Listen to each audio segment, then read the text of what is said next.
Bien, bien. López Muratore, a Giselle Solórzano. ¿Qué será de los Solórzano que están en Trancas? Ahí hay unos y otros viven acá en la ciudad.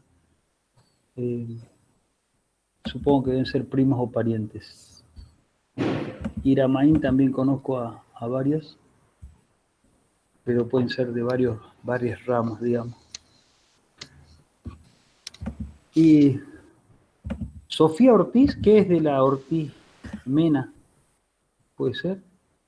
No, nada que ver. Sole Silva, ¿eres tú la de la cámara?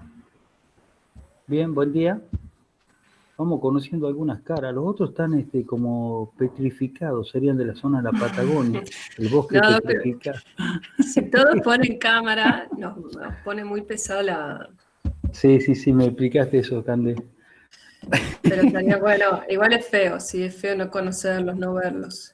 Sí, no, para nosotros que venimos de la parte de la prehistoria de la docencia, ve gente en fotos, ¿te imaginas? No pensábamos llegar hasta ahí, yo pensé que me iba a retirar antes, pero bueno, me agarró justo, ¿no? ¿O no, Cande? A vos te va a tocar lidiar con toda esta parte cibernética. Vos vas a tener que decir, mis alumnos los robotizados. Chicos, ¿a ustedes les pareció que no es seguro entrar al aula virtual hoy? ¿Probaron? ¿A alguno le pasó? Sí. Ya lo voy a preguntar porque yo anoche estuve usándola bien y de repente apareció eso. Ya voy a preguntar ¿cómo se llama?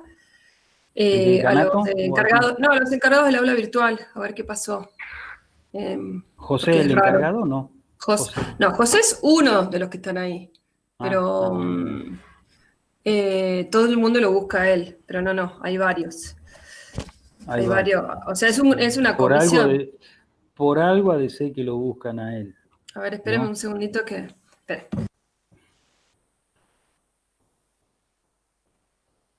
¿Cómo la llevan con el parcial, chico? A ver que alguno hable, diga, o con los coloquios, o con no entiendo nada de lo que ustedes hablan. A ver, algún comentario de la tropa. ¿Saben quién era tropa? No, ustedes no tienen ni idea quién era la tropa. Nosotros los más viejitos, sí. La tropa.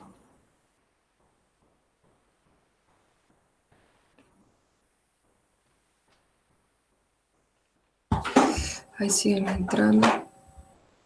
Vamos a preparar el power. Está faltando una de mis alumnitas que siempre está. No la estoy viendo. 43. Tienen parcial esta semana, ¿no? Sí, esta semana tienen parcial, ¿no? Sí, a ver. Buen día. Buen día, Ramiro. El Power que va a dar ahora ya lo subieron al aula. Intenté esta mañana entrar, pero me salió el cartel ese de Sí, dirección no tenés segura. que, viste que dice no segura, pero abajo dice como que sigas igual. Por lo menos yo entré, si no, Sí. está el Power y está, a ver, les mando el link de la primera clase ya se la subí de la clase, es de la semana pasada, ¿sí? Es un Sí, yo Power. digo la de hoy. La de hoy, mira, te lo mando por acá, por el chat, porque es de Prezi. Yo igual se los mandé como para que estudien después en PowerPoint, pero si entran ahí, van a poder verlo. Esto tienen, a ver, primer parcial, ¿decidieron algo con el tema del parcial? ¿Qué segunda lectura? Porcino. ¿Hablaron algo? ¿Decidieron algo que vamos a hacer con el parcial? André Arturo Almonte Flores. Ahí veo que están poniendo las fechas que quedaron ustedes.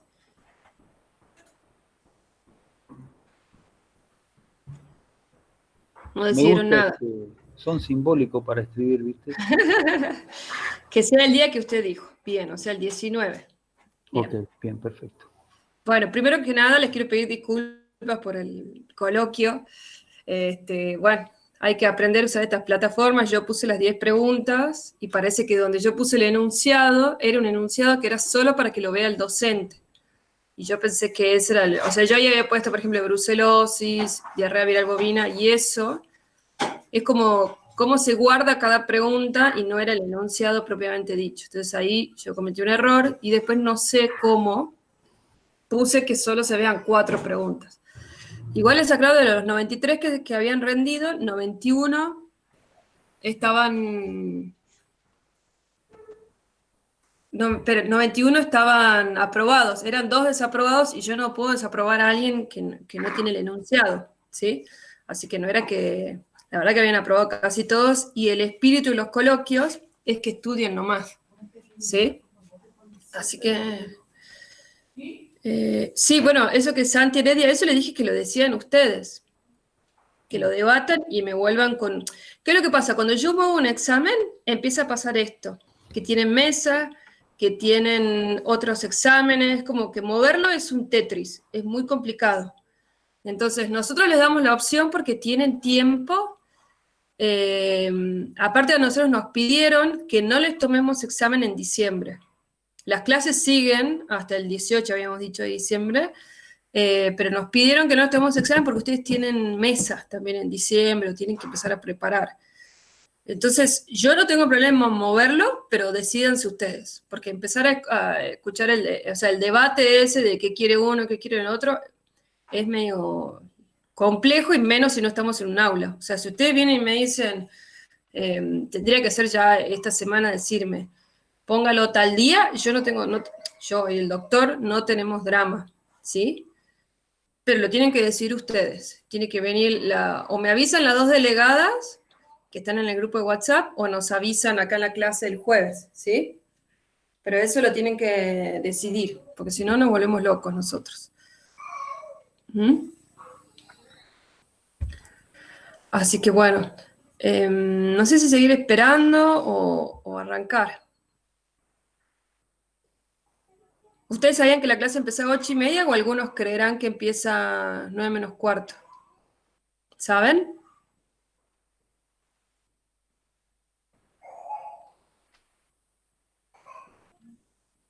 A ver, alguno que conteste. Yo pensaba que era a las 8:45 siempre. 8:45. Claro, pero la verdad es que lo habíamos movido después. No funciona en ningún campus. Esperen, que voy a mandar. Le voy a mandar. Tengo miedo de que no estén pudiendo entrar por lo del campus. A ver. Qué bacana lo del campus, che.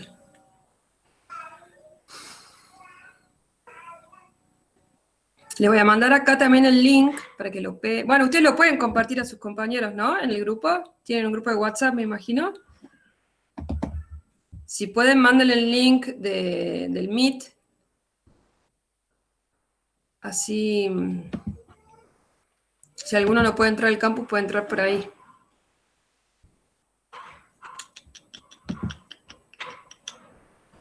Bueno, busco igual. Lo pongo acá. Ah, bien. Perfecto.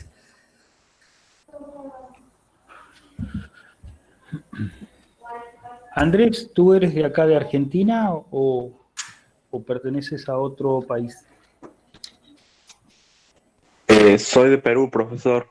De Muy Perú, bien. mirá. Mirá vos, muy bien. Bienvenido entonces. Ojalá mandemos un buen profesional para allá.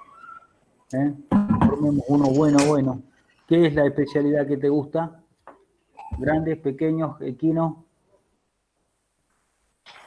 Pequeño, profesor. Uy, bueno. Lo que nosotros le decimos canichero. Nah. Pequeñólogo. Pequeñólogo. O pequeñólogo. Yo le digo canichero, ¿viste? Pero bueno. Pequeñólogo, sí. Pequeñólogo. Ahí en la foto justo tengo un canichito. Sí, tiene. ¿Viste? No le erro yo, ¿no? No le erro yo, mira. La intuición me termina matando y traicionando muchas veces a mí. Tuvimos una salida con un grupo reducido de clínica, ¿no? No son ustedes. Ustedes este año han quedado medio como relegados porque salíamos todos los años 2 veces con 2 grupos distintos. Así que este año no se puede hacer nada de eso y está medio complicada la cosa. Pero bueno, después en clínica los vuelvo a ver, a los que les gusta un poco más las vacas y las salidas a campo.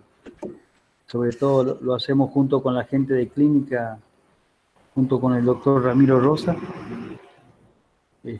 compartimos las salidas a campo. Vamos a tener otra el día viernes, pero no próximo, el otro viernes. Vamos a hacer todo lo que es diagnóstico por imagen en reproducción. Vamos a estar trabajando sobre ese tema puntual, así que va a ser interesante. Vamos a trabajar con 2 ecógrafos. La manga la vamos a dividir en 2 sectores y un grupo va a trabajar adelante, otro grupo atrás.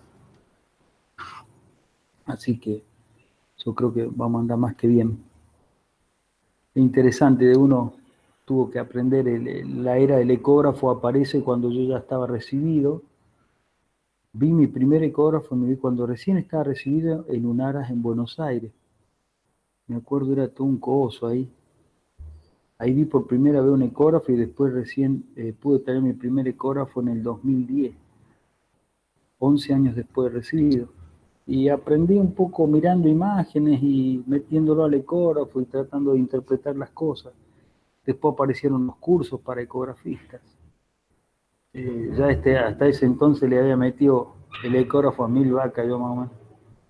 Así que teniendo un poco el sentido común, la ecografía, tanto en pequeños, en grandes animales, mucho del sentido común, por lo que la máquina hace cortes transversales de algunos órganos, tener claro en qué regiones están y qué densidad tiene. Un hígado tiene una densidad, un intestino tiene otra, porque es hueco en el centro. Entonces un poco la interpretación de las imágenes se dan a través de ese tipo de cosas, ¿no? Pero es la verdad que el diagnóstico por imágenes, bueno, ahora ya está el ecodoppler, que es una ecografía que tiene un sensor de temperatura, te marca por temperatura todo lo que es la circulación, todo lo que es el sistema circulatorio, es bastante interesante. Quienes somos operados del corazón, hemos visto ya varios ecodoppler de carótida, de coronaria.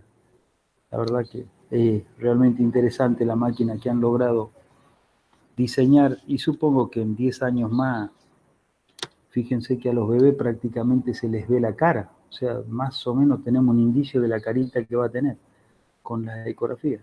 A ese nivel estamos llegando, así que es un mundo apasionante el del diagnóstico por imágenes, en todos los ámbitos, ¿no? Sobre todo en pequeños animales donde la posibilidad de gastar plata es otra, ¿no? En grandes animales somos más produccionistas y tenemos otra visión de los animales. Así que bueno, Candelaria, hice el approach. A veces estos momentos libres, disculpa 2 minutos, sí. Aprovechen para hacernos preguntas. A mí me gusta hablar mucho con los alumnos, pero mientras la profe se termina de acomodar y todo, aprovechen para preguntarle tanto a ella como a mí alguna cosa en puntual. Siempre aprovechemos el tiempo, porque el tiempo tiene un valor muy alto. No se lo puede estar teniendo ahí como congelado. Es todo tuyo. Cierro mi micrófono, Cande. Bueno, yo le quería preguntar, chicos, si ustedes hicieron alguna vez búsqueda bibliográfica. ¿Cómo están con ese tema? Por ejemplo, por ahí por el, no sé, de chusma o de tener intriga del coronavirus, de alguna enfermedad. ¿Lo hicieron alguna vez? ¿Les tocó hacerlo? ¿Lo saben hacer? Bibliográfica me refiero no Wikipedia, ¿no? Me refiero a buscar revistas de veterinaria, revistas de medicina, trabajos científicos. ¿Lo hicieron alguna vez? Si quieren pueden contestar por el chat. Ya en 2 minutos arranco, pero mientras tanto. Porque quiero saber si lo incorporo en el trabajo práctico, que sería el único que vamos a hacer realmente juntos. El resto de los trabajos prácticos van a ser videos, ¿sí? Si Dios quiere y se puede llegar a hacer el año que viene, podemos ver la forma de hacer la salida del campo, pero bueno, no queremos afectarles la regularidad por eso, ¿sí? Hay materias que son sí o sí tienen que hacer laboratorio, nosotros lo incorporamos, no es lo mismo obviamente, está buenísimo que lo hagamos en el laboratorio, que lo hagamos en el campo, pero bueno, al no poder, con un video creo que lo vamos a suplir y sobre todo para no trabarle las regularidades.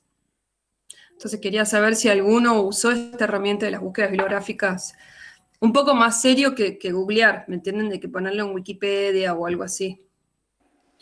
Yo personalmente, las pocas veces que tuve que buscar algo así, siempre Wikipedia o páginas así no oficiales, por así decirlo, Bien. pero nunca he aprendido ni tampoco tuve la oportunidad de aprenderlo, a hacerlo como se debe o como se debería hacerlo, digamos. Así que Bueno, no tengo entonces idea. lo vamos a incorporar en el práctico, ya para el año que viene, O sea, ¿sí? seguramente hay compañeros que lo saben hacer y muy bien, pero yo personalmente No, no. no, está bien, perfecto, pero si son varios los que no, sí, está el Google Académico, es una de las opciones, ahí me están contestando. En Yo realidad, decía, Ramiro, disculpa, Cande, sí, en sí. realidad, Ramiro, los otros no se animan a preguntar, vos fuiste honesto y dijiste, yo no lo sé, ¿eh? Porque siempre pasa así, hay uno que levanta la mano, pero los otros están igual que vos, nada más que los otros no levantan la mano. Claro, o sea, me parece que es una herramienta, yo no es que estoy pensando que todos van a ser científicos, pero creo que ya lo dije un par de veces, me parece que sobre la marcha les puede pasar, como veterinarios, que tengan que investigar más sobre enfermedades o actualizarse. O sea, hoy en día no nos podemos quedar con los libros nada más. Es como es muy limitado pensar en eso. Todos nos tenemos que seguir capacitando y la herramienta está en Internet. Entonces, buscan trabajos científicos. Yo nomás busqué en las páginas de OMS y el SENASA. Bueno, hay un montón más. O sea, en inglés, ni hablar. En inglés es un universo enorme. La mayoría de las publicaciones son en inglés. Pero, por ejemplo, los casos clínicos, acá en Argentina hay muchos que se publican en castellano en las revistas de acá. De hecho, nuestra facultad tiene una revista, que es la RANAR. Entonces, por ahí si hacemos como una cosa en el práctico, un poco castellano, un poco inglés, como para que se abran la cabeza y sepan buscar cuando les pase hasta en pequeños. Las cosas se actualizan, se reportan. Ese es el espíritu. Y de hecho, yo cuando fui a Estados Unidos con la beca Fulbright, me lamento mucho, trabajé tanto que nunca pude presenciar clases, pero muchos me decían que ellos las clases son a partir de trabajos científicos, a partir de papers. Ya no va más el libro allá. Son papers. Acá tenemos por ahí la barrera del idioma, pero está bueno por lo menos incorporar esa herramienta, ¿sí? Bueno, voy a empezar entonces. Vamos a compartir.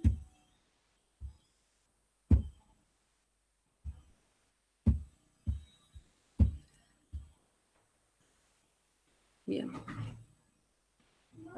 Uy, espérenme un segundo.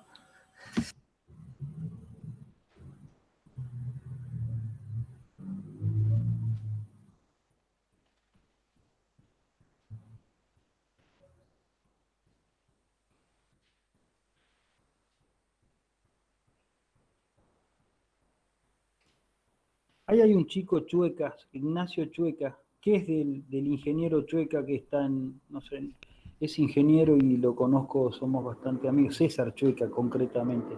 Buen día, profe. Soy el hijo. Ah, mirá vos, así los voy agarrando, ¿no? Bueno, pórtate bien porque tengo llamado telefónico directo con tu padre. No, son macanas, yo no mezclo las amistades con el resto. ¿Eh? Así que tranquilo, Ignacio. ¿Eh? Dale Bueno, saludo nada más, César. meta, yo le mando. Bueno, arrancamos, ¿me escuchan bien? Bien. Sí, profe. Entonces, vamos a hablar de las infecciones uterinas postparto. Esto no está en los libros que venimos usando porque es algo más nuevo. Si bien se sabe de las infecciones hace bastante, bueno, se está avanzando muchísimo sobre este tema. Entonces yo voy a darles como para que tengan un pantallazo, para que lo tengan en cuenta, y con esta presentación es suficiente sobre todo para los parciales, y les dejé para el que quiera, hay 2 papers que están ahí, que los puse en la clase anterior, para que vean más o menos de qué estamos hablando. Pero la idea es también usar esto, que fue parte de mi tesis, como una herramienta para abrirles un poquito la cabeza y que piensen, esto lo trasladen a otras enfermedades, a pequeños, a porcinos, de lo que ustedes quieran, ¿sí? Entonces, ¿Qué es lo importante acá? Productivamente, en bovinos, un buen rendimiento reproductivo es un parámetro que influye en la eficiencia productiva, obviamente, de los rodeos de carne y leche, porque el objetivo es tener terneros y producir leche, ¿sí? Vamos a ver. ¿Qué es importante acá? Tanto la fertilidad de las madres como la salud de las crías. La salud de las crías vamos a empezar a hablar después del recreo hoy, ¿sí? Sobre todo en los neonatos.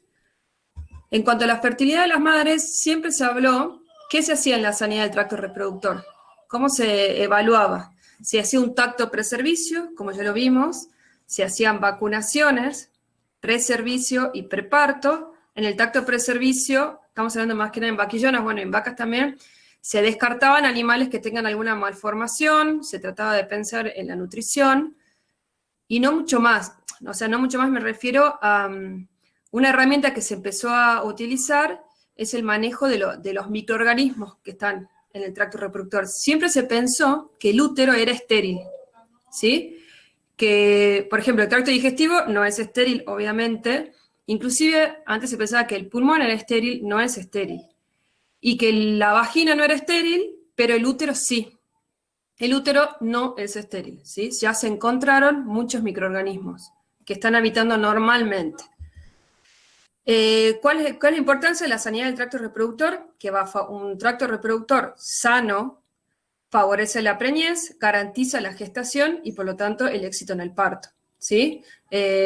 Todo eso es importante ya que, ¿qué sería sano? Que está con microorganismos que son comensales, o sea, que habitan normalmente o inclusive benéficos, ¿sí? Así como hay bacterias, nosotros siempre vemos las bacterias malas, ¿no? Todas las patógenas, todas las que producen enfermedad. Pero como esto es un equilibrio, hay bacterias comensales que son las que habitan normalmente y hacen una simbiosis, si quieren piensen en la del rumen, microorganismos que los necesitamos, y hay otras que son más benéficas, como por ejemplo los lactobacilos, que están ¿dónde? ¿Dónde los podemos consumir nosotros últimamente? En los probióticos, ¿no? O sea, se encontró que hay bacterias, por ejemplo, algunos lactobacilos que tienen factores, en vez de factores de virulencia, serían factores benéficos. Inclusive se están usando, por ejemplo, para el cáncer, se utilizan para combatir otras enfermedades. A veces esas bacterias compiten con las patógenas y no las permiten crecer, o a veces ayudan a liberar hormonas, ayudan a un montón de cosas, ¿sí? Que son las que ya se están empezando a estudiar. Por eso se dice que favorecen la preñez, si yo tengo en un equilibrio en el tracto reproductor, me garantizan la gestación, ya que no voy a tener microorganismos patógenos, y por lo tanto el éxito en el parto. Ya también ya lo vamos a ver, se asoció que algunas bacterias patógenas se asocian o predisponen a, por ejemplo, retención de placenta, partos distóxicos, ¿sí? No es solo aborto, tiene un montón de otras cosas. Entonces, acá entra un concepto que quiero que lo incorporen o lo piensen en todos el resto de los tractos, respiratorio, digestivo, que es la microbiota. ¿Quién se anima a decirme qué es la microbiota?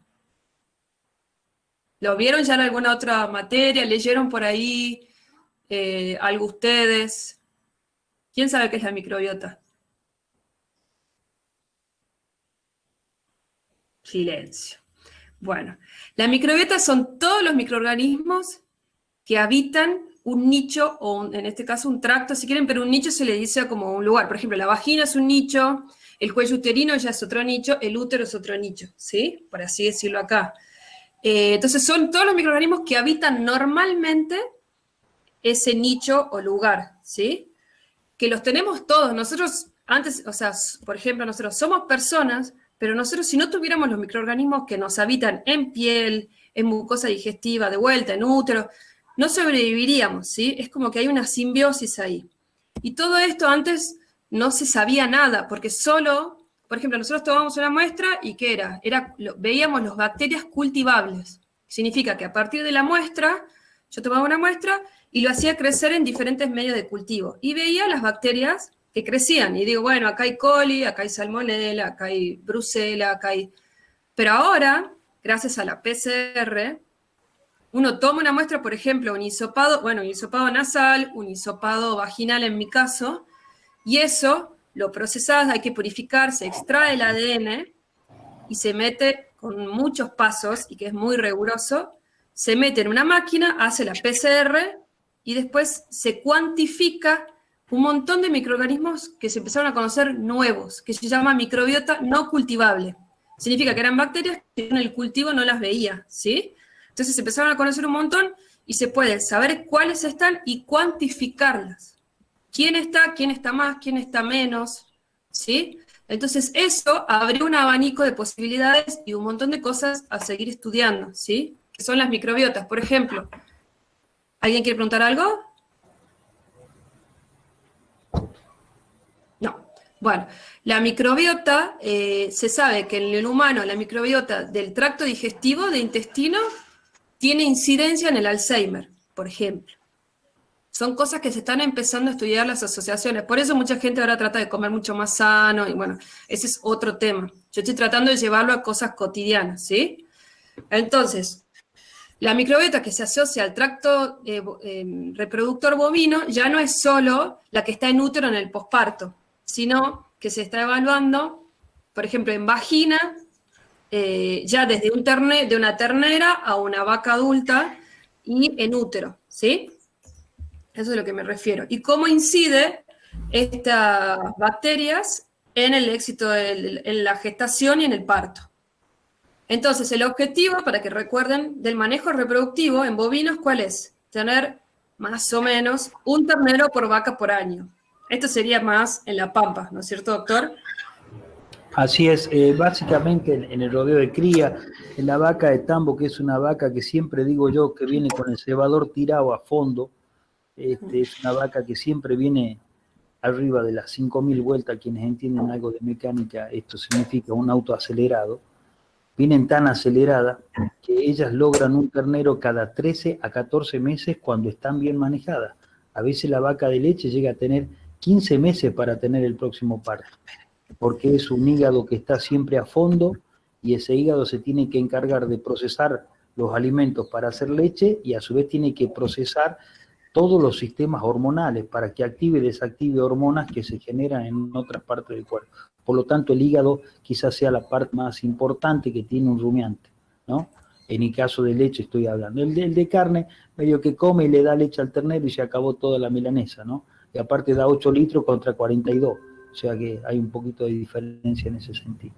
Dele. Bien. Entonces, en cuanto al manejo reproductivo, ¿cuáles son los puntos críticos que yo voy a tener? El servicio y el posparto. ¿Qué tienen en común? Es aburrido no poder preguntar, pero bueno, vamos a seguir entonces. ¿Qué tienen en común el servicio y el posparto?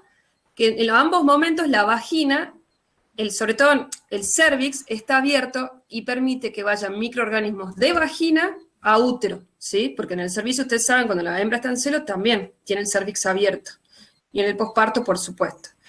Entonces, la migración de bacterias de vagina a útero puede generarme, sobre todo bacterias patógenas, causas de ineficiencia reproductiva, ¿sí? En esto, no es que van a ver, pero en esto se basó mi tesis, ¿sí? En evaluar estas bacterias. Entonces, en el posparto, vamos a enfocarnos en posparto. ¿Cuáles son los puntos críticos para obtener este objetivo de un ternero por vaca por año? Ustedes recuerden, ya saben que la gestación es de 280, un poco más de días, que pasando los meses son 9 meses. Y el periodo de espera voluntario es más o menos de 2 meses. ¿Cuánto tiempo me queda a mí, sabiendo que el celo es de 21 días, para llegar a este objetivo? 1 mes. Entonces es muy difícil, sobre todo con lo que saben ustedes, que es el celo de las vacas, llegar a este objetivo. Y más aún, si se me altera este periodo de espera voluntario. Las infecciones uterinas postparto me afectan esto, ¿sí? Lo alargan. O lo hacen, no solo lo alargan, sino que a veces hay como una infección que no permite, supongamos que llega a entrar en celo, acá puedo tener muerte embrionaria, ¿sí? Entonces me alarga esto y también me afecta esto. Entonces, en el periodo de espera voluntario, yo puedo tener una contaminación bacteriana de vagina a útero, ya que el cérvix está abierto, la cual va a variar de acuerdo a la respuesta inmune de la vaca, que obviamente sabemos que en el posparto está disminuida, pero en algunas se lo estará más que otras, del número y del tipo de microorganismos, ¿sí? La famosa tríada sería. Esta infección bacteriana va a depender de que las bacterias puedan, primero, viajar al útero, adherirse, colonizarlo, que es no solo tomar contacto, sino que proliferar, a veces invaden otras células y liberan toxinas. Esto sirve para todas las enfermedades, ¿sí? Entonces, todo esto me va a generar una enfermedad uterina. Las enfermedades uterinas, yo las dividí en posparto temprano, que en realidad son las más importantes, y después voy a hablar muy poquitito del posparto tardío, ¿sí? En el posparto temprano hay un autor, que es el que les puse, que es Sheldon, que había mucho, como que a veces hay trabajos que se llaman revisiones, que la revisión, el autor lo que hace es discutir o dejar en claro un tema. Él no hace un trabajo científico de probar algo, sino que hay muchos trabajos nuevos dando vueltas, y una revisión es como si fuera más un capítulo del libro, que el tipo debate algo, y este autor lo que hizo fue definir las metritis y las endometritis. Entonces, en bovinos definió cuáles son los criterios para decir cuál es una metritis puerperal, metritis clínica, endometritis subclínica, clínica y piómetra, ¿sí? ¿Cuáles son los microorganismos que producen todas estas o alguna de estas? Estos: Escherichia coli, Tripleella piógenes, Fusobacterium necrophorum, Prebotella meningiogénica, Bacteroides piógenes, y estas dos son nuevas, se descubrieron ahora, muy recientemente, por Pheromonas levi y el Coccus ovis. ¿Qué es lo que hacen estas enfermedades uterinas en el posparto temprano?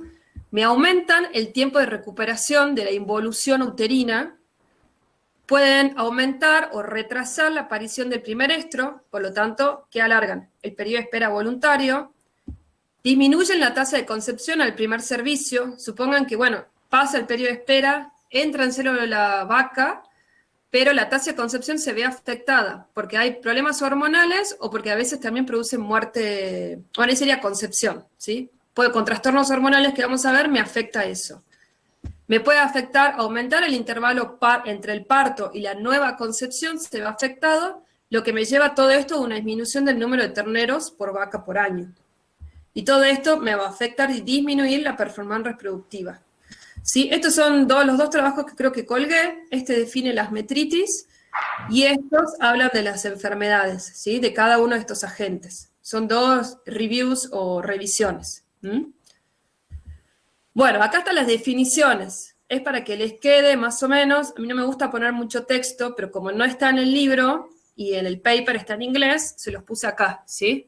La metritis puerperal son animales que tienen un útero anormalmente aumentado de tamaño, que hay una secreción uterina fétida, acuosa, que puede ser un color marrón rojizo, que está asociada con signos de enfermedad sistémica, ¿sí? Disminución de la producción, puede haber decaimiento, algunos signos de toxemia y fiebre, y se da hasta los 21 días posparto. Doc, no sé si quiere hacer un comentario de lo que ve usted en las metritis comúnmente en tambo. Sí, en los tambos las metritis prácticamente no existe una vaca que no tenga una metritis, aunque más no sea mínima, ¿no?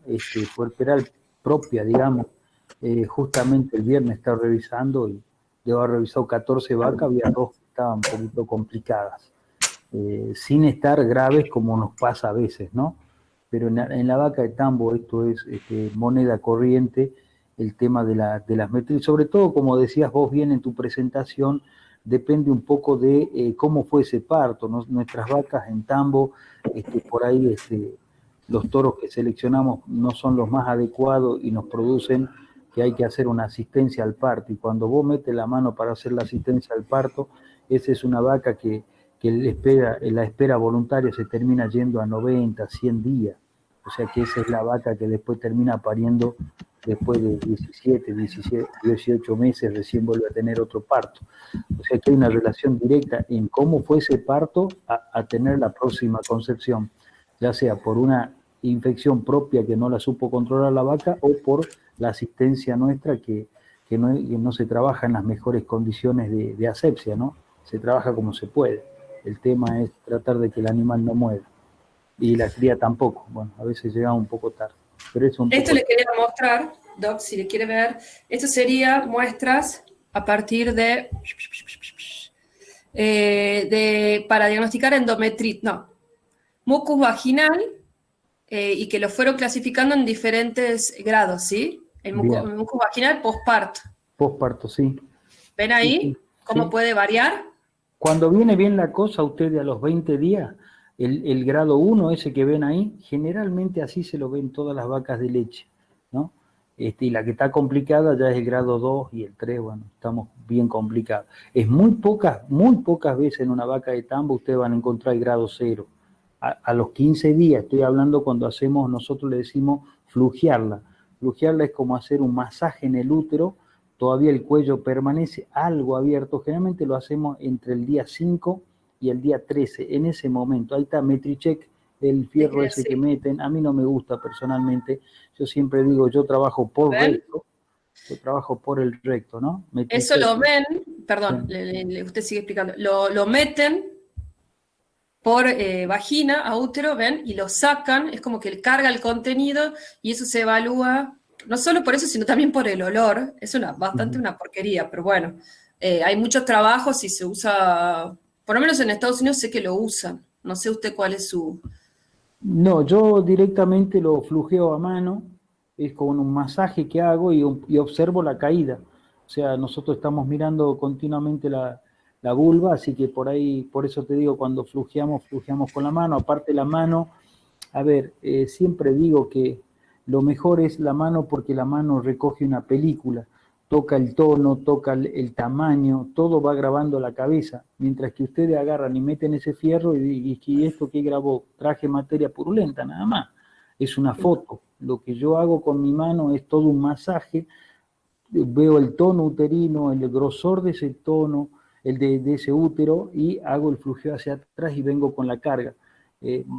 Hay gente que ese Metricheck, lo que mostrabas ahí, un poco ahí, Cande, es como que cuánto de limpio fuiste para meterlo. Ya dijiste que de por sí es un ambiente que está complicado. Vos vas a meter ese fierro para adentro, que pasó primero por vagina, en vagina no sé qué encontrar, y terminaste metiendo algo nuevo para dentro del útero. Yo soy un medio que enemigo de la metida de mano por meter, ¿viste? Distinto cuando vos quieres hacer una biopsia, que es con un cuello bien estrecho, la pinza es una cosa muy chiquitita, distinto, totalmente distinto. Así que bueno, son las técnicas, ¿no? Entonces, ¿Profe? fíjense, sí. ¿Se hace esto del flujeo en vaca de cría?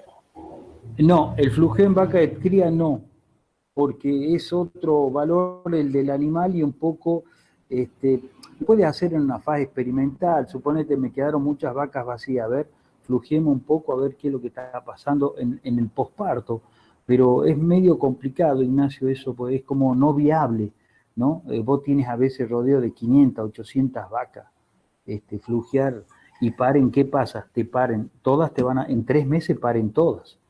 Nosotros en el campo tenemos parto todos los meses, más o menos unas 20, 30 vacas por mes, o 15, o 10, o 8. Entonces vos te puedes tomar la posibilidad de hacer este flujeo, porque son pocas todos los meses, y las tengo todos los meses en una manga. Te imaginas, vos tienes que recoger del campo la vaca con cría, traerla a flujearla, perder la mitad de los terneros, porque el ternero es muy chico, queda en el monte, después la vaca no encuentra el ternero. Es dramático.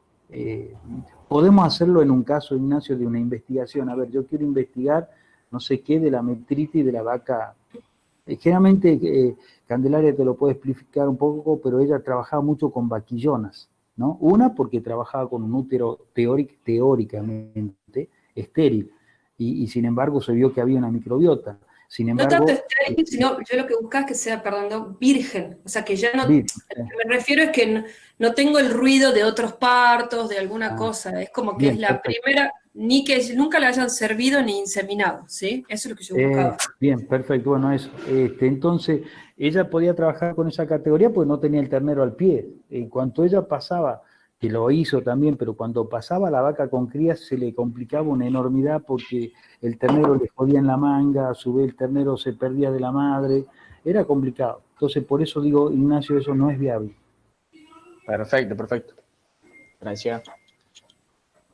Bien, y aparte que, bueno, también yo creo, Doc, que el manejo que no es tan intensivo en cría hace que tengan menos de estas afecciones. Si tienen algunas, y no hay que descartarlas del todo, de hecho, yo hice un trabajo también, evalué en carne y en leche, en rodeos de carne y leche, pero se da menos, ¿sí?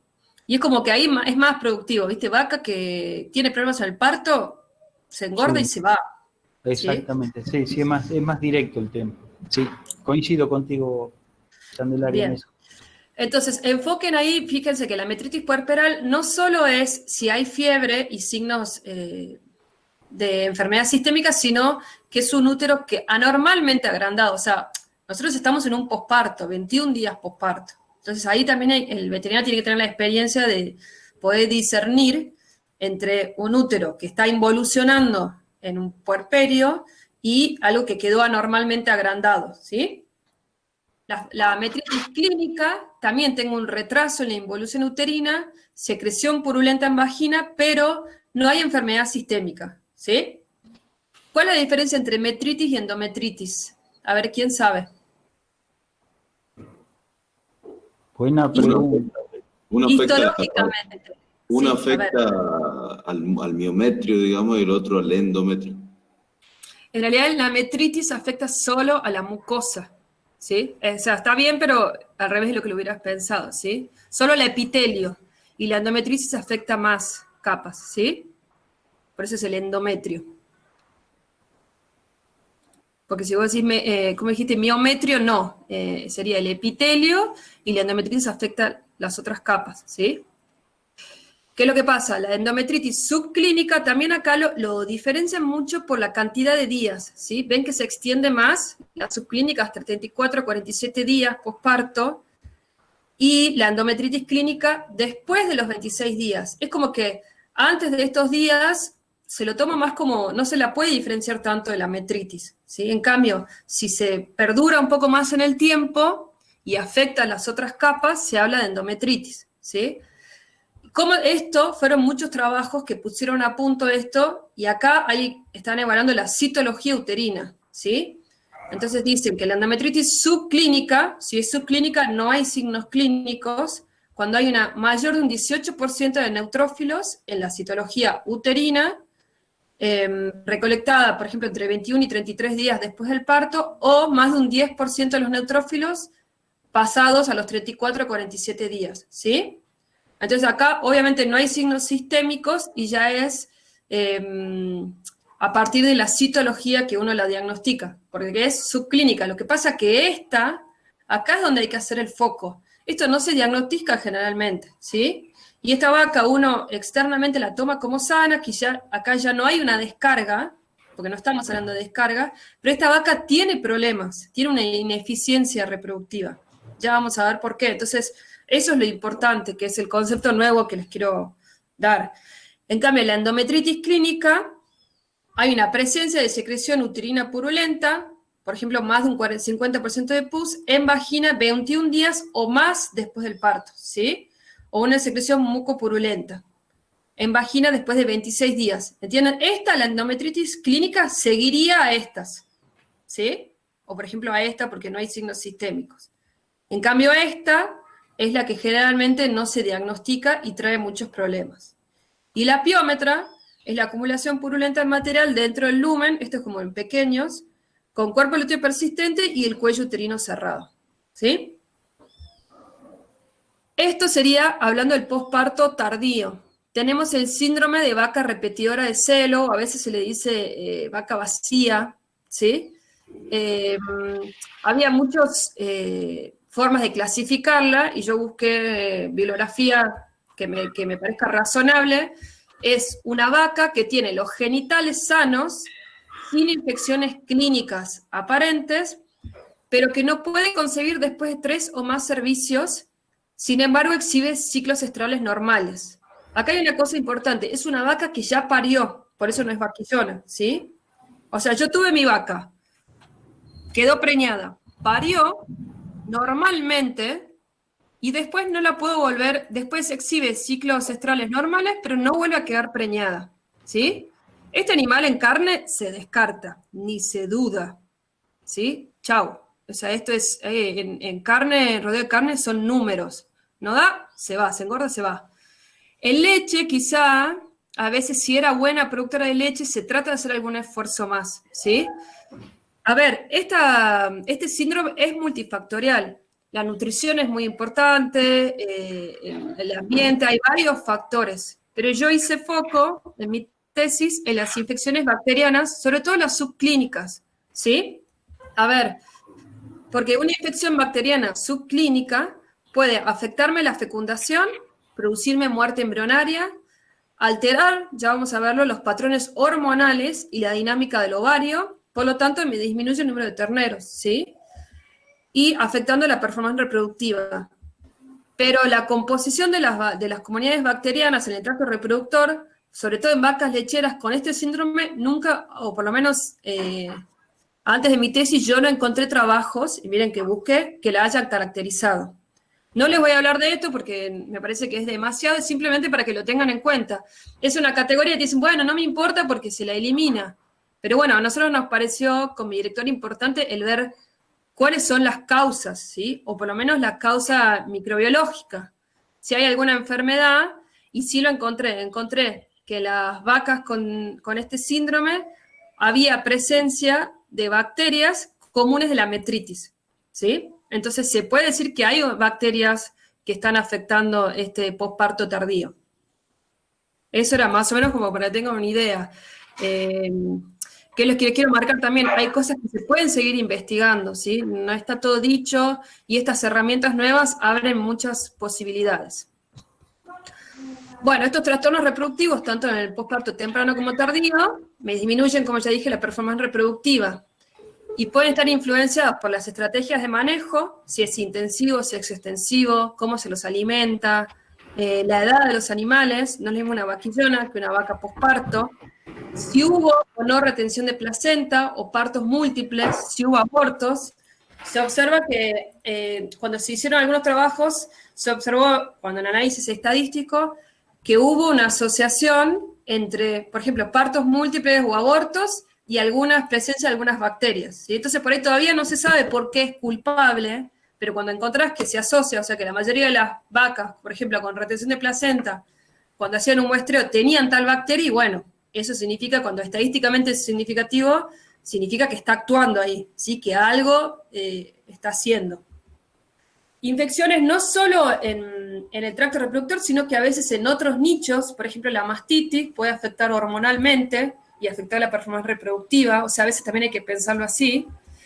El estado inmunológico de la vaca, sabemos que posparto hay una depresión del sistema inmune, pero como les digo, en algunos animales a veces se da más que en otros. Y yo me enfoqué en la microbiota residente en vagina, que como les dije, va a ir de vagina a útero, ¿sí? Va a colonizar el útero y haciendo especial foco, que después lo vamos a ver, en Escherichia coli, que produce lesión uterina y puede afectarme el retraso en el inicio de la actividad cíclica ovárica. O sea, en el inicio del retorno del estro lo puede afectar, ¿sí? Acá está como un recordatorio lo que yo les hablaba de que la vagina es un ecosistema, hay que pensarlo así, como vieron en ecología, que tiene su nicho con tejidos, nutrientes y algunas condiciones físico-químicas que lo afectan, el pH, por ejemplo, y en esto también puede afectar hasta la alimentación del animal, el ambiente, y la microbiota, como les dije, con bacterias benéficas, inocuas o comensales que están ahí, pero ni suman ni restan, y potencialmente patógenas. Significa que aparte, si hay una oportunidad, por ejemplo, por la disminución del sistema inmune, pueden ser patógenas. Entonces, cuando hay un desequilibrio en este ecosistema, puede ser por factores endógenos como la gestación, el parto o el puerperio, por ejemplo, o exógenos, en este caso cuando se hace la sincronización para la inseminación artificial, por ejemplo, se produce un desequilibrio en vagina y aumentan los patógenos y disminuyen los beneficiosos inocuos. Si hay un desequilibrio, entonces aumenta la cantidad de patógenos, produciendo así la enfermedad, ¿sí? Infecciones y alteraciones reproductivas. Bueno, seguimos. ¿Cuáles son los principales microorganismos que pueden producir estas infecciones uterinas posparto? Los más conocidos son Fusobacterium, E. coli, Trepelera y Prevotella, ¿sí? Son patógenos primarios que causan enfermedad uterina, pero importante es esto, surgen en una infección mixta, trabajan sinérgicamente, ¿sí? Trabajan en conjunto. El primero que ingresa es E. coli, pero le permite o le allana el camino a otras que producen mayores lesiones, como por ejemplo Troeperella piógenes, ¿sí? ¿Qué es lo que hacen? Afectan la función del endometrio y del ovario, de ambas cosas. Bueno, acá hice un mini resumen de cada una, tratando de no bombardear con demasiada información. Fusobacterium necrophorum, por ejemplo, es un patógeno muy reconocido relacionado a la enfermedad uterina. Este sí lo van a encontrar en los libros. ¿Qué es lo que produce? Produce una proteína tóxica, ¿sí? Sería como una toxina que afecta a los leucocitos, ¿sí? Produciendo una depresión del sistema inmune. Y a su vez, como es gram negativa, su lipopolisacárido, ¿se acuerdan que hablamos de esto en Bruselas? El lipopolisacárido que estaba en la pared. Va a servir como factor de crecimiento, por ejemplo, para bacteroides, que es otra bacteria. Con esto lo que quiero decir es cómo se va estudiando este sinergismo, ¿sí? Que se complementan unas con otras. Lo que produce va a permitir que prolifere este otro microorganismo. En cuanto a Prevotella melangiogénica, trabaja sinérgicamente con Troeperella piógenes, E. coli y Fusobacterium. ¿Por qué? Porque secreta una macromolécula, que sería una toxina, que todavía no es identificada, pero que inhibe la fagocitosis por los monocitos, por los macrófagos y neutrófilos, ¿sí? Aunque Prevotella tuvo, por ejemplo, acá, en un trabajo, lo que vieron es que había menor cantidad de Prevotella en útero con metritis, pero que otros patógenos, pero que tenía que estar siempre presente para permitir que Fusarium o bacteroides o estas otras puedan colonizar, ¿sí? Por lo tanto, potencia la infección de los otros patógenos que sí se encontraban en mayor cantidad. ¿Se entiende eso? Es como, lo que les quiero mostrar es cómo se va estudiando cómo van actuando sinérgicamente, ¿sí? Troeperella piógenes, esta también es muy conocida, esta va cambiando de nombre, antes era Actinomyces piógenes, después fue Arcanobacterium piógenes, ahora es Troeperella piógenes. Posee una serie de factores de virulencia, como por ejemplo, esta es una lisina, que va a afectar a los leucocitos, una proteína que le permite unirse al colágeno, y un componente, por ejemplo, una fibrina que también le va a pedir adherirse a la mucosa para poder colonizar, ¿sí? Esta es como una bacteria que produce una infección más secundaria, necesita de las otras para poder colonizar, pero produce mayores lesiones en el útero, ¿sí? El Coccus es una bacteria nueva, no sé, es como un patógeno emergente, se le dice, que recién se está empezando a aislar por PCR y conocer en metritis, por lo tanto sus factores de virulencia o cómo hace para producir la enfermedad todavía no se sabe bien, ¿sí? ¿Ven? Se empezó recién a aislar de útero de vacas con lecheras con metritis y se cree que es un patógeno uterino potencial. Se cree también que actúa sinérgicamente con los otros patógenos, pero sus factores de virulencia todavía no son conocidos. Bacteroides también es reconocido, ¿sí? Es una de las especies que más abunda en el útero posparto, ¿sí? O sea, es un patógeno que se encuentra, generalmente uno lo encuentra. Y se asoció a enfermedad uterina, por ejemplo, sería metritis puerperal, ¿sí? Porque está asociado con fiebre. Cuando generalmente hay vaca con metritis puerperal, se encontraba este microorganismo. Los factores de patogenicidad es, por ejemplo, la cápsula, que va a impedir la fagocitosis, libera endotoxinas, como el lipopolisacárido, puede evadir el respuesta inmune del huésped, por ejemplo, con la cápsula, que impide la fagocitosis, como dije, producción de enzimas proteolíticas, ¿ven? La hialuronidasa o esta, lo que hacen es afectar el tejido del endometrio, ¿sí? Entonces permite, al lesionarlo, hace que pueda colonizar mejor. Produce hemolicinas. Esta hemolicina, ¿cuál es el objetivo? No solo producir enfermedad, sino que al romper los glóbulos rojos, obtiene nutrientes para poder seguir proliferando, ¿sí? Y acá libera algunas enterotoxinas también, y es resistente al oxígeno. La porfiromona, y ya estoy terminando, porque me imagino que ya se marearon, es otra bacteria que es un patógeno emergente, es una bacteria nueva que se está empezando a encontrar y a describir. Lo que se sabe es que puede evitar la fagocitosis por los neutrófilos y esto le va a permitir invadir el endometrio, ¿sí? Bueno, y que actúa sinérgicamente con Fusobacterium y Troeperella, causando la enfermedad uterina. Bueno, entonces hasta ahí habremos visto, es como ven, le puse muy poquitito de cada una. Más o menos lo que tienen que saber es que cuáles son y que actúan sinérgicamente. No me tienen que decir, yo en el parcial no voy a esperar que me digan cuál tiene cápsula, cuál le va el sistema inmune, ¿sí? Cuál tiene la hialuronidasa. Es para ustedes, para que después lo puedan estudiar razonando un poquito, ¿sí? Sí tienen que saber cuáles son las bacterias, por ahí cuáles son las que actúan primero, cuáles van después, y cuáles son los patógenos nuevos o emergentes, ¿sí? No busco que me den el detalle de memoria, ¿sí? ¿Se entiende eso? Bien. Entonces, y Escherichia coli, contrario a lo que todos creen, ustedes saben que en intestino está normalmente coli, ¿no? Todos la tenemos, a coli. Bueno, también se observó que habita normalmente la vagina del bovino. La vagina tampoco es estéril y uno hubiera creído, porque vieron que coli, que lo vamos a ver más adelante, produce infección urinaria, ¿no? Sobre todo hasta en las mujeres. Es muy común que cuando uno tiene una infección urinaria es por coli, ¿no? Porque se dice que va del tracto digestivo y cuando va al tracto urinario produce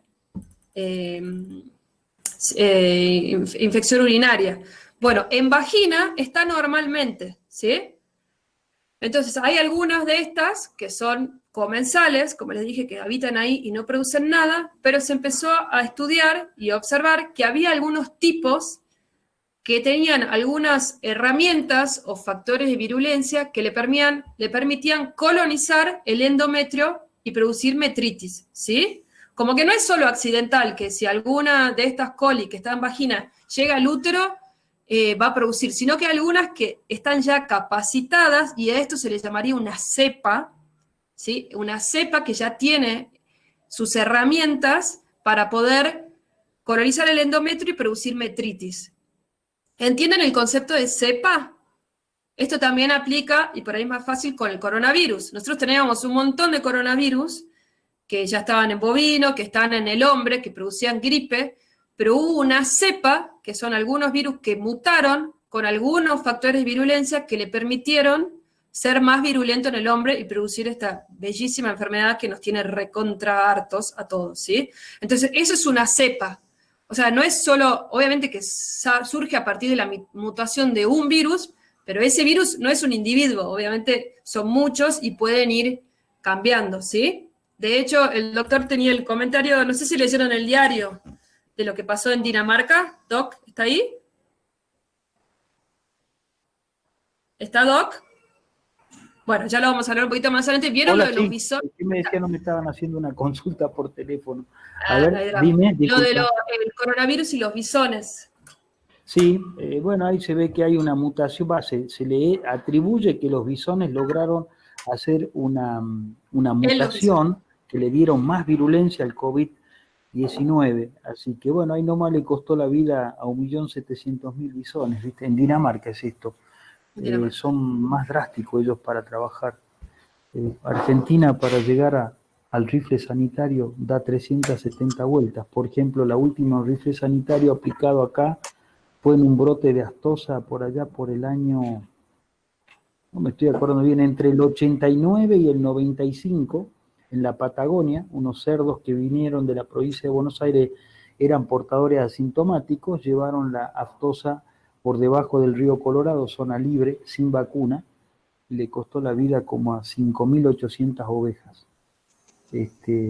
Acá, en cambio, es el único caso de rifle sanitario que yo conozco, cuando se desata la aftosa cuando estábamos libres sin vacuna, época de Menem, y retorna la aftosa a través de animales comprados barato en Paraguay, introducidos clandestinamente a la Argentina, se empiezan a desatar los focos por todos lados, nunca se hizo rifle sanitario y eso nos costó que estemos, época menemista, 99 al 2020, hace 21 años que nos sacan plata los muchachos, del SENASA con el tema de aftosa, que para mí es un curro entre laboratorio, SENASA, lo que conocemos siempre, ¿verdad?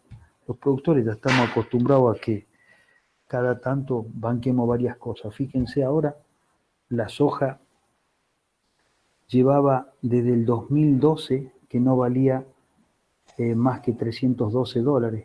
Ayer tocó los $500. Al 31% de retención, fíjense los dólares que le quedan a los muchachos para seguir con el IFE y la LIFE, el drogadicto de recuperación y demás. Bueno, eso es catarsis, sigamos. Bueno, chicos, ahí estoy tratando de leer un poquito mientras sigo.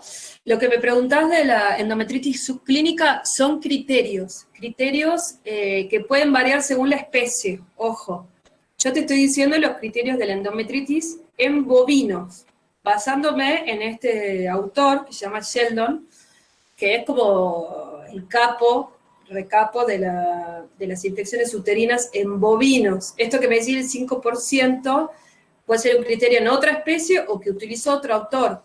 Como te digo, ¿cómo lo hacen? Bien, no me fijé en eso.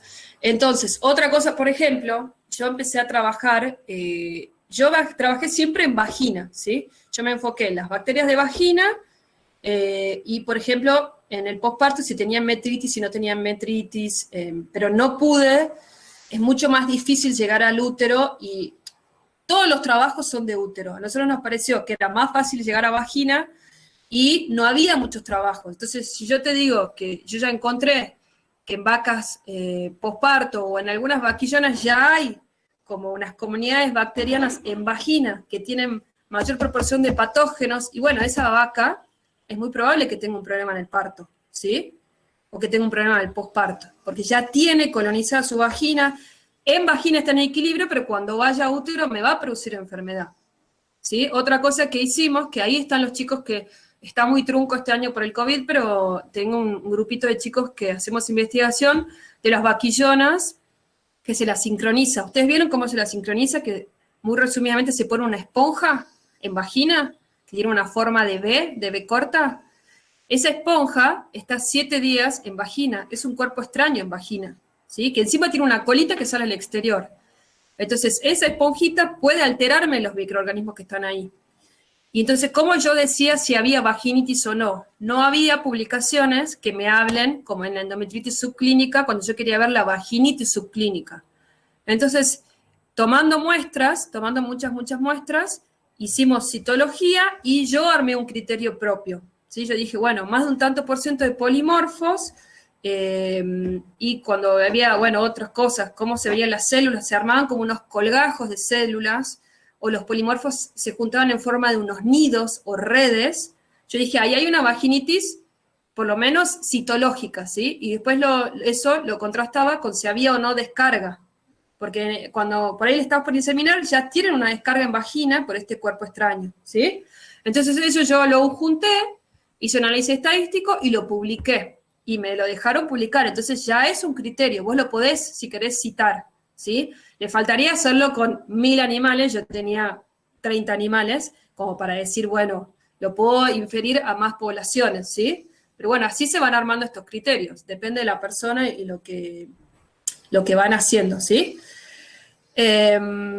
Bueno, no sé si hay algo más, de MA2. Claro, de MA2. ¿Y en bovinos es MA2? Sí. Bueno, sí, es otro criterio que se puede usar. Yo me basé en Sheldon. Como te digo, Sheldon también juntó varias publicaciones, como por ejemplo, no la mía de vaginitis, pero como la mía de útero, y decidió él, también en base a su prestigio, armar esta clasificación, ¿sí? Bueno, en cuanto a Escherichia coli, quiero saber si les quedó en claro el concepto de cepa. Por ahí yo soy redundante y ya lo entendieron o les cuesta entender eso. Se entiende, ¿no? Que dentro de coli, por ejemplo, o de coronavirus, tienen diferentes armamentos, diferentes factores de virulencia y a veces se fijan en una cepa, ¿sí? Entonces esa cepa tiene generalmente esos factores. Eso me parece interesante que ya lo entiendan para la vida de veterinarios. Bien, perfecto.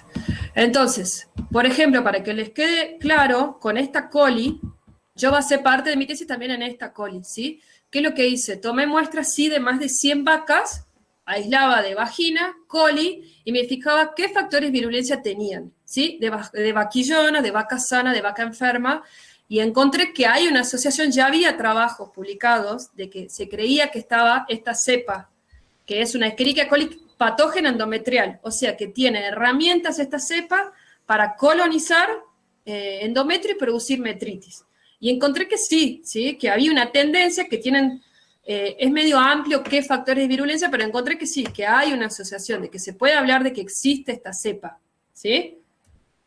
Bueno, E. coli, ¿cuándo es que coloniza coli? En la primera semana posparto es la primera que llega. ¿Por qué? Porque está normalmente en vagina, ¿sí? Entonces, de vagina pasa rápidamente a útero y puede producir metritis y endometritis, una reacción inflamatoria, descarga vulvar purulenta. Esta descarga, generalmente, acuérdense que estamos en posparto, viene del útero. Del útero, como está el cervix abierto, baja, ¿sí? A vagina y uno la ve en el exterior. Una colonización secundaria, ¿sí? Por otras bacterias patógenas, como ya les dije, permite que las otras colonicen, y esto es muy importante, puede afectar la restauración del estro, ¿sí? Y acá lo pueden ver, cómo, esto es un trabajo de Sheldon también, que fue muy importante. Esto sería subclínico, si quieren. Miren, acá está coli, ¿no? E. coli llegó al útero. Entonces, ¿qué es lo que hace? Con su lipopolisacárido, que venimos hablando mucho, el lipopolisacárido es una endotoxina, o sea, es parte de su pared. Cuando la bacteria se rompe, este lipopolisacárido se libera, ¿sí? Fíjense acá se une a los PAMPs o a unos receptores, y lo que hace es libera el útero quimioquinas y citoquinas que producen un reclutamiento de macrófagos y polomorfonucleares. Por eso es que estamos hablando de la cantidad de estos macrófagos y polomorfonucleares en la citología, ¿sí? Pero afecta un poco su función, o sea, no están actuando 100% ellos, ¿sí? A ver, en la mayoría de las vacas lo pueden resolver, pero en algunas, si están muy inmunosuprimidas o se topan con estas bacterias, es donde se produce la metritis, ¿se entiende? O sea, todas las vacas van a tener una colonización de bacterias en su útero posparto. Pero depende qué bacteria te toca y cómo está el sistema inmune de esa vaca, es si lo puede afrontar o no. Bueno, este lipopolisacárido a su vez va a hipotálamo, ¿sí? Y afecta la liberación de GnRH. O sea, fíjense, el lipopolisacárido va por sangre al hipotálamo afectando la liberación de GnRH. También afecta en la hipófisis la liberación de LH, ¿sí? Entonces, pero no así la de FSH. Entonces yo voy a tener que el ovario posparto va a haber un desarrollo folicular, un reclutamiento, pero al no tener LH, no voy a tener la luteólisis, la ovulación, ¿sí? Se ve afectada la ovulación por este desfasaje hormonal. Esto muy poca gente lo sabe, muy pocos veterinarios lo tienen en cuenta, ¿sí? A su vez, E. coli también actúa en ovario, o sea, esto era a nivel de hipófisis hipotálamo, pero también a veces actúa en ovario y afecta la liberación de estrógenos, ¿sí? La producción y liberación de estrógenos. Entonces, a veces no llega tampoco a ovular, ¿sí? A veces no ovula y a veces no puede producir la luteólisis. Ahora vamos a ver por qué, ¿sí? Acá, en el endometrio, también me afecta la producción de prostaglandina. Me va a cambiar, ¿se acuerdan que en posparto yo necesito la prostaglandina F2-alfa, que me favorece la contracción uterina y la luteólisis? Bueno, el lipopolisacárido me afecta y hace que haya, en vez de prostaglandina F2-alfa, que haya prostaglandina E.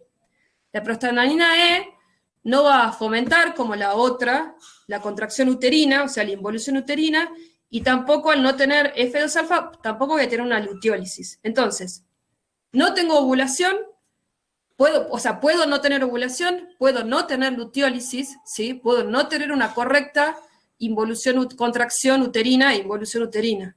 Todo eso es a lo que me refiero cuando digo que hay problemas en la involución uterina y en la restauración del estro. ¿Se entiende esto? Todo eso fue lo que se fue. Esto es de 2010, o sea, no es ya tiene 10 años, pero no es que tiene 50 años toda esta información, ¿sí? Y esto se da subclínicamente, ¿sí? Bueno, acá no me voy a detener porque es muy largo, simplemente para que sepan que cada bacteria tiene sus factores de virulencia que le van a permitir, como dije, llegar, colonizar la mucosa, evadir el sistema inmune, multiplicarse y producir el daño. Todo esto está lo que puede decir que una bacteria es patógena, ¿sí? Y acá no me voy a detener porque ya me parece mucho, simplemente está, si a alguno le interesa, algún día lo podríamos hablar, ¿sí? Pero son los factores de virulencia que yo encontré que tenía esta bacteria, la patógena endometrial. Bueno, si tienen alguna pregunta, podemos terminar de hablar de la metritis, y si quieren hacemos un recreo. Díganme si tienen alguna pregunta del tema, si quedó claro. Profe, yo tenía una Sí. duda Sí, sobre la diferencia entre endometritis y metritis, sí. porque a mí me había quedado la impresión de otra materia que la metritis era como más abarcativa en cuanto a capas histológicas que la endometritis, Metritis, tenés razón. Tenés razón. La endometritis es porque afecta solo el endometrio. En cambio, la metritis es la que afecta a todas las capas. Sí, chicos, Ah, bien. es verdad. A veces uno, encima me lo preguntó el otro chico, disculpe, uno a veces se enreda acá dando clase y se confunde también, ¿sí? Sí, es como ustedes dicen. La endometritis Profe. es solo el endometrio y la metritis son todas las capas. Sí, Y básicamente es todo lo mismo, solo que se lo va clasificando distinto a medida que avanzan los días, según la característica del mucus, digamos, o no. bueno, metritis puerperal y metritis clínica no es lo mismo, ¿no? Porque estas dos están dentro del mismo tiempo. El tema es que esta tiene fiebre y signos sistémicos, por lo tanto es más grave, y esta no. Claro. Y esta sí sería, bueno, acá hay un cuello cerrado, esta también es grave, es poco común. En las endometritis sí, es como la endometritis de pasados los días ya no afecta a todas las capas, ¿sí? Sino que solo va a afectar el endometrio, o sea, la mucosa, y sí, sería pasado los días, pero sobre todo esta es la importante, ¿sí? Que es lo que yo te estoy diciendo, que esta nunca se... De hecho, no hay forma a campo de saber si tenés una endometritis subclínica, ¿sí? Claro. Entonces, por ahí eran estas vacas que posparto clínicamente están sanas, ya no tienen una descarga, pero hay una infección, ¿sí? Entonces, a eso es lo que se está haciendo foco de cuando uno trata de ajustar el cinturón productivamente, esta patología existe. Pero sí, la diferencia entre estas y estas es más endometritis clínica y por ejemplo, metritis clínica son los días, ¿sí? Es Y como que va afectando. Todas Sí. esas son producidas por los mismos microorganismos que hemos visto recién, ¿verdad? Sí, hay algunas diferencias, pero no voy a entrar en detalles. Sí, pueden producirla, si querés, el conjunto de microorganismos. Perfecto. Para no Muchas volverlos gracias. locos, sí. Ah, otra duda, profe. Sí, De la bacteria E. coli, lo que le produce la inhibición a nivel del hipotálamo es el lipopolisacárido, dijo. el lipopolisacárido. Si te fijas en el dibujito, ¿dónde está? Acá está más grande. Míralo. ¿Ves ahí el lipopolisacárido? Él viaja esta endotoxina viaja por sangre, ¿ves? Y Sí. llega hasta hipotálamo e hipófisis. Sí. Ah, bien. Y también viaja por sangre y se lo aisló del ovario, ¿sí? Bien, perfecto. Muchas gracias.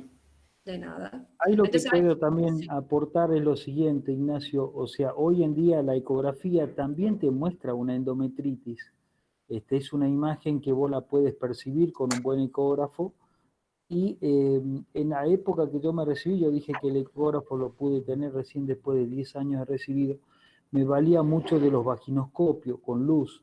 Vos metías el vaginoscopio y veías el pequeño hilo de mucus que aparecía por el cuello y caía a vagina. O sea, eso también nos permitía, en todas esas vacas repetidoras en un tiempo, usaba mucho el vaginoscopio para ver cómo estaban dentro. No tenía ecógrafo, me daba maña con otra cosa.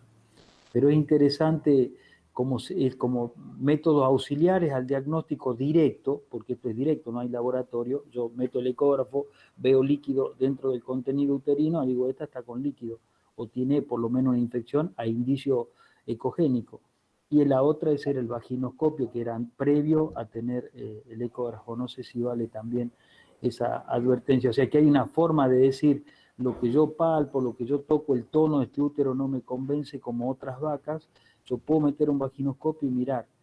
No tengo esa opción, si tengo la opción del ecógrafo, también puedo ir haciendo, con el tiempo yo adiestro mi mano al tono uterino junto con el ecógrafo. Ah, mira, estas que tienen así, realmente me cuesta preñarlas. No Claro. sé si vale un poco la sapiencia de campo, digamos, ¿no? Después está todo lo que marcó Candelaria, Zacari, porque hay campos que vos decís, che, por ejemplo, a donde estoy trabajando ahora, tengo mucha endometritis subclínica y me está costando horrores preñar las vacas que han tenido más de un parto. No así la de primer parto que toma su segundo servicio, lote vaquillonas de leche, digamos, la preñez nos funciona bastante bien. El problema se nos pone en el tercero y en el cuarto servicio. Es como que nos está costando, debe haber alguna bacteria que nos está macaneando ahí, habría que ponerse un poco a estudiar ese tema. Profe, y a nivel ecográfico, más o menos Sí. ¿cuánto contenido de líquido tendría que haber para que uno ya sospeche? Una pequeña lámina sale como una raya hiperecogénica en el centro de la ruedita. Lo que pasa es que yo no sé cuánto sabes de ecografía, pero el corte transversal del útero, que es un tubo, sale como una rueda de carro. Habrán escuchado la famosa rueda de carro. En el medio de la rueda de carro vos ves una luz muy brillosa, muy hiperecogénica, y eso te está indicando que hay líquido. Y después tenés la piómetra. Bueno, la piómetra es una masa que vos la ves que se mueve debajo del ecógrafo, como es menos hipericogénica, es más bien medio, no sé cómo decírtela, entre ecogénica e hiperecogénica, digamos. Se la ve perfectamente bien, pero es al tacto también las estás diagnosticando, ¿no? Es Bien. interesante. ¿La piómetra, Doc? Sí, esa es la piómetra, sí, la ves perfectamente bien. No, te diría que la veo muy pocas veces, pero la puedes encontrar. Sobre todo siempre esto, buena pregunta la de Candela, si es común, generalmente se la encuentra generalmente más bien en vacas ya de cierta edad, ¿no? Generalmente han tenido 3 a 4 partos, y es probable que ese último parto, el tercero o el cuarto, haya tenido alguna dificultad, por eso termina en una infección bastante importante. Así que un poco por ahí está la cosa. Respecto a la piómetra. ¿Cómo? ¿Quién pregunta? Patricio, no sé si me Ah, escuchas Patricio, bien. ¿cómo te va? Yo no te escucho bien, pero a ver, dale. Con respecto a la piómetra, con la clasificación que nos dio recién en el posparto temprano, Sí. que la piómetra tiene que estar a cuello cerrado y un cuerpo lúteo persistente. En el posparto temprano, digamos, o sea, puede ser que esté a cuello cerrado en la piómetra, yo lo tengo entendido como que sea. No, para nada. ¿Puedo contestar, Doc? Lo que Sí. pasa es que yo me refiero al posparto temprano, no es tan temprano, esa diferencia con el posparto tardío, que imagínate que ya pasaron 3 o 4 servicios, yo estoy hablando más de 6 meses después, a eso clasifique como posparto tardío, ¿sí? No sé, Doc, cuándo se da la piómetra, pero claro, era para diferenciarlo del síndrome de vaca repetidora, a eso me refería con temprano y tardío, ¿sí? Claro, bien. ¿A cuánto tiempo se puede dar la piómetra, Doc? Sí. Las piómetras realmente las estamos encontrando con vacas arriba de los 60, lejos más, 90 días te diría yo, posparto, ¿no? ¿Por qué la encontramos en realidad? Vemos que la vaca no hizo ningún celo, tiene 90 días de abierta, que se llama de parto, a 90 días nunca hizo un celo, decimos vaca abierta nosotros. Entonces cuando metemos la ecografía para ver cómo están los ovarios y todo, nos damos con la piómetra. Hay una relación bastante estrecha entre lo que dijo ahí la doctora Candelaria, dificultad del parto, la dificultad que tuvo el parto con la aparición del nuevo celo, después del posparto, o sea, después del parto, ¿verdad? Cuando la vaca tuvo un parto complicado, hizo una pequeña metritis, a veces una endometritis más severa, y esa vaca va a tener 3, 4 y hasta 5 servicios. Cuesta acomodarla muchísimo. Por ahí hicimos el intento de hacer unos pequeños lavajes con solución fisiológica y un producto que se llama Lotagen, que es del laboratorio Beringer, al 2%, y eso produce como una reacción sobre el endometrio y más una prostaglandina, que es el celo, la mejor forma de limpiar un útero, porque están aumentados los sistemas defensivos, hemos logrado preñar algunas vacas, todas no, algunas. Hemos recuperado de 10, capaz que a veces recuperábamos 5, el 50%. Dependía un poco el grado que tenían de endometritis al momento del tratamiento. No sé si vale, eso es puro campo, no es libro ni nada, es lo que hemos hecho y lo que lo tenemos medido. Es interesante, se le hace como una inseminación a través de una pipeta y se hace la descarga del líquido, más o menos 60 centímetros cúbicos de ese que hablé recién, y ponemos una prostaglandina.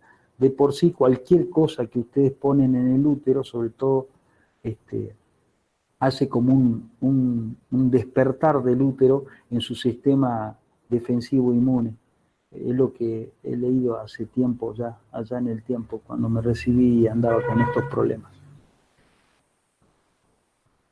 Pregunta cómo se puede prevenir la infección. ¿Cómo se puede prevenir? Y es medio difícil porque nosotros no tenemos una sala de parto estéril. Nuestras vacas paren en medio de los matorrales, puede parir en medio de la bosta, en el caso de la vaca de tambo. No tenemos una maternidad estéril, por lo tanto, ¿cómo hago yo? Bueno, tratar de, en la medida de lo posible, si lo puedo hacer, es que terminado el parto, lavar un poco todo y tratar de hacerlo, pero no pasa por ahí. Acuérdense que el parto tiene pujes, ¿no es cierto? Empuja la vaca, descansa, empuja la vaca, descansa. En ese ida y vuelta, a veces el ternero ya está con la mano y la cabecita afuera, toca el suelo, donde hay bosta y de todo tipo. Esa ida y vuelta, la vaca mientras está pariendo defeca generalmente, esa ida y vuelta me va metiendo muchísimas bacterias, como bien lo aclaraba ahí la doctora Candelaria con E. coli, o sea, ¿qué materia fecal no tiene E. coli? O sea, no sé, no la conozco yo, que las vacas caguen estéril, no conozco por ahora. Entonces, eso hace que ese ida y vuelta me vaya metiendo mucha bacteria porque se está defecando, porque la vulva no está perfectamente esterilizada antes del parto, ni mucho menos. Entonces, las condiciones en que trabajamos un parto de una vaca son medio totalmente fuera de lo que es una asepsia, ¿no? O sea, teníamos que preguntarle a la profesora esta que enseña bioseguridad, creo que es un poco... ¿Ah? No, se habla de algunos, se está tratando de buscar, pero bueno, por ahí no son productivamente eficientes o cuesta incorporarlos. Algunos, por ejemplo, probióticos o extractos vegetales para ponerlos, no tanto en el preparto, sino en el parto, pero bueno, tienen que valer la pena productivamente. Hoy en día se apunta más al tratamiento del animal problemático, ¿sí? Porque todo esto es costo-beneficio. Entonces sí se busca quizá hacer algún producto probiótico con extractos vegetales, porque también el uso de antibióticos, ya hablaremos en algún momento, está produciendo resistencia. Ponerle antibiótico todo el tiempo a las vacas no es bueno, genera resistencia en ellas y resistencia en nosotros cuando comemos su carne, cuando tomamos su leche. Entonces por eso se está buscando cosas más sustentables, como los extractos vegetales, que tienen propiedades antiinflamatorias, antibióticas también, o probióticos, ¿sí? Pero tiene que ser productivamente redituable. Entonces, ya se conoce más de estas patologías, ahora se está buscando cosas redituables para poder utilizarlas, ¿no, Doc? Así es. Profe, Tal cual, o sea, tenemos que ir abandonando todo eso. profesor, Sí, sí. supongo que tenemos una vaca nuevita que está entre primer y segundo parto, por así decirlo, y está dando buena cantidad de leche. Y me agarra alguna de estas patologías postparto, alguna de estas cosas. ¿Qué se la trata en ese caso o se la descarta Sí, directamente? sí, se trata. Vos tienes que, en la vaca de tambo nosotros estamos muy encima. Yo el viernes pasado estuve revisando vacas paridas de 5 días a 14 días. Y ahí te dije que encontré una un poquito complicada, la mayoría no. Lo que me llamó la atención en ese posparto es que veía los úteros que venían involucionando, o sea, achicándose en tamaño muy lentamente, lo cual me hace sospechar de algo que me hace ruido ahí. En un momento pensé que eran vacas tremendamente estado corporal 5, que es el máximo en puntaje, al estar muy gorda la vaca está más preocupada por sacarse cuerpos cetónicos que por involucionar el útero, por ejemplo. Es una teoría, una hipótesis, a eso hay que confirmarlo con lo que uno después estudia e investiga, ¿no? Pero veo que la vaca tiene el mismo hígado, tiene que dar leche, tiene que involucionar su útero y a su vez sacarse cuerpo cetónico porque te pasaste en la preparación. La preparación de una vaca, el score corporal de una vaca al parto tiene que ser 3,75 y vos estás en 5, estás pasado 2 puntos y algo, 1,5 puntos arriba, es mucho. Entonces, te imaginás ese hígado que tiene el mismo tamaño, pase 3 funciones a la vez. Tiene que hormonalmente darle la orden al útero que se achique, tiene que procesar la leche y a su vez tiene que sacarse los cuerpos cetónicos, que ustedes saben que sacarse cuerpos cetónicos del sistema no es fácil, ¿no? Para nada. O sea, ustedes en Pato Médica después van a ver todo lo que es el desequilibrio del medio interno, ¿sí? Todos los problemas postparto que no son infecciosos. Nosotros acabamos solo los infecciosos, pero hay un montón de otras cosas como la nutrición, como muchas cosas que en la vaca entran en juego en el postparto, ¿sí? Entonces, ustedes después van a tener que integrar todo. Nosotros acá es infeccioso y parasitario lo que vemos, ¿no es cierto? Sí, no, el mundo de la reproducción, chicos, es apasionante hoy. La verdad que perseguimos el objetivo. La vaca de carne tiene que dar un ternero por año, eso no se negocia. La vaca que no tiene un ternero se tiene que ir. Eso nos ha permitido avanzar muchísimo, sobre todo teniendo bien controlado todo lo que es infecciosas, ¿no? Hablemos de Campilotrico, Leptospira, tener bien aceitados los raspajes de los toros todos los años. O sea, eso nos permitió avanzar en mejores, digamos, índices reproductivos. Pero bueno, el norte trabaja sobre todo la zona nuestra, Santiago del Estero, son campos muy duros y la baja eficiencia reproductiva está pasando por la nutrición, ¿no? En nuestros campos acá en el norte tiramos bomba cuando hacemos el 72% de preñez. De ahí es que muchos sistemas de empresas tienen un doble servicio. La que erró vuelve a entrar en 2 meses más de servicio a ver si logran recuperar más vacas pariendo. Entonces tienen como 2 rodeos pariendo en distintos momentos. Son técnicas que se pueden implementar. Sin embargo, yo cuando aprendí ginecología iba con un compañero de mi padre, Eduardo Castegla Pampa, vacas que iban a segundo servicio, vaquillonas de primer servicio, digamos, habían dejado de ser vaquillonas y van al segundo servicio. Teníamos un 88,9 de capacidad, o sea, de gestación, y en las vacas, cuando pasamos al rodeo de vaca en ese mismo campo, habíamos alcanzado un 98,2. 16 años pasando la mano, la que no tenía ternero se va, por lo tanto, fíjese dónde llegaron los tipos. Pero ahí, ¿qué pasa? En La Pampa tienen otro manejo, la alimentación está solucionada, por lo tanto me puedo tomar ese lujo de la que no tiene un ternero se va. En el norte, donde la gestación te pasa al 72% la eficiencia, tenés que ser más cuidadoso, cuando te des cuenta te vas a quedar sin vaca. No sé si vale el comentario, eso es puro manejo, no es algo que me gusta entrar porque empezamos a chocar con los amigos zootecnistas, ¿viste? Entonces, por ahí no me meto mucho en ese terreno. Profe, ¿qué tal? Sí. Buen día. Tengo una Buen día, duda. Camilo. ¿Qué tal?